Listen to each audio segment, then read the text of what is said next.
Hey guys, I want to talk to you about a simple concept that we can learn from our dogs that will really help us manage their behavior. So something happened today that was like a perfect example of what happens when we retreat from our dogs. So what I mean by that is I had Lucas, the beautiful red and white husky that's up for adoption here. I had him in the backyard with me in the area where the burros go to drink water. So they were right up sharing the same fence line. And he was very excited about them, and he charged the fence and over again, and the burros just stood there. Because burros are very tenacious animals. They're not like horses. Horses will go into flight and they'll be gone for the rest of the day. But burros will stand their ground. They're just a different species altogether. And so eventually what happened is he just kept trying to spook them, and he would run over to the fence and he would put the brakes on and slide into them, and they would just stand there. So eventually, not only did he stop charging them, he was actually very leery of them, and he would back up and he would look off to the side and then look back to see if they were still there. And it was pretty funny to watch the transformation over about literally a 2-minute process.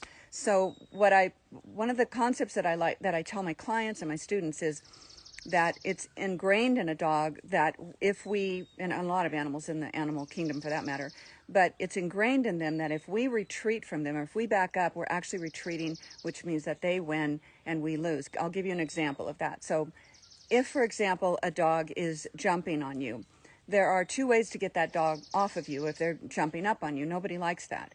So one way is that we just back up, right? And so the dog kind of falls in the position that we were in a second ago. But what happens then is that we're actually retreating from the dog when he's behaving poorly, and he just took our space. So he won and we lost. It's just a simple way to look at it. It's not verbatim winning and losing, but from the dog's perspective, he just pulled a power move on you and you didn't even realize it.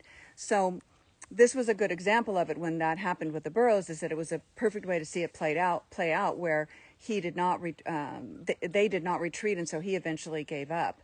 So you can use this same principle. For example, if the dog is trying to rush through the door, if your dog is outside and you want to invite him inside, if we just move away and let him come charging in, then we've basically retreated from that threshold and allowed him to break through that threshold. And so he learns nothing except that he can disrespect us that way and get away with it.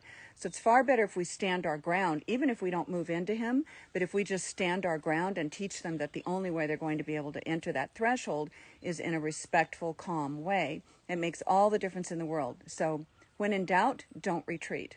Sometimes you can actually step in to accomplish what you want, but at the very least, don't retreat. Stand your ground, okay? It's just dog psychology.